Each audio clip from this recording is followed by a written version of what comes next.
Un cordiale benvenuto a voi tutti dalla libreria Quattro Sas di Rasai di Seren del Grappa, il salotto di Telebelluno ed Edizioni DBS dedicato alla lettura. Se avete dei bambini vicini in questo momento, fateli venire ad ascoltare, perché questa puntata è dedicata proprio a loro. Il protagonista d'eccezione è infatti una palla di pelo rosso tigrato, gatto tigrotto, nato dalla fantasia delle due bellunesi Cristina e Sandra. Tigrotto è diventato protagonista di ben 4 libri e l'ultimo ha un titolo davvero curioso: Tigrotto, il mio Coco Miau.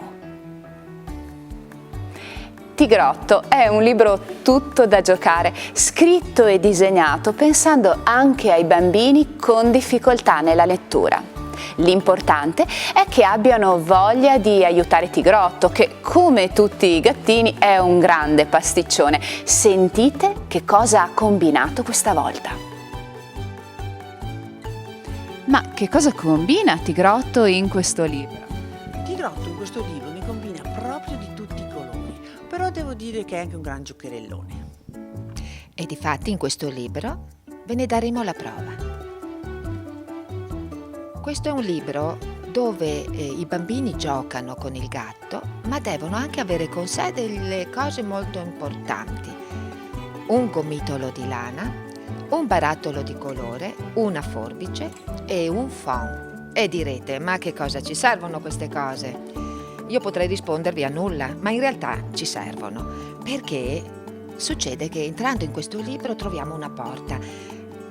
Naturalmente quando noi diciamo ai bambini non sbattete la porta per non fare rumore, cosa fanno loro? La sbattono per fare un dispetto e sbattendo la porta Tigrotto si sveglia ed è qua che entrano in gioco i nostri giocattoli.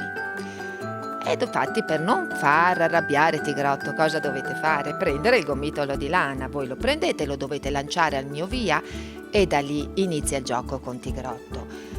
Naturalmente il gioco è bello perché è anche particolare. Noi riempiremo Tigrotto di gomitoli, il povero Tigrotto per liberarsi ha bisogno del nostro aiuto ed è qui che entra la vostra creatività. Voi dovete muovere il libro, lo dovete agitare, lo dovete girare sottosopra ed ecco che cosa succede, che Tigrotto va a pancia all'aria.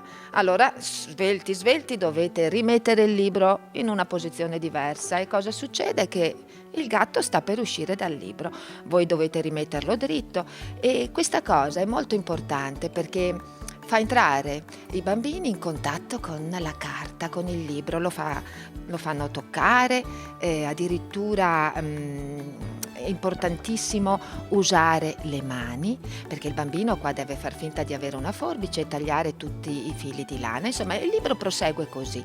E poi ci sarà una sorpresa che non vi racconto, perché dovete arrivare alla fine per scoprirla. È una caccia al mistero. Una caccia al mistero insieme a Tigrotto.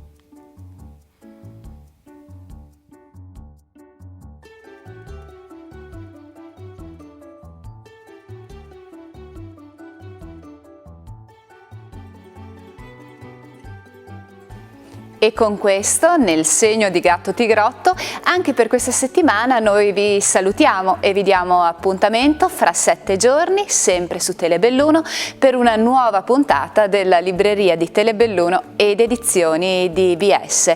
Con l'occasione vi auguriamo un nuovo anno sornionamente felice e naturalmente buoni libri e buone letture a tutti.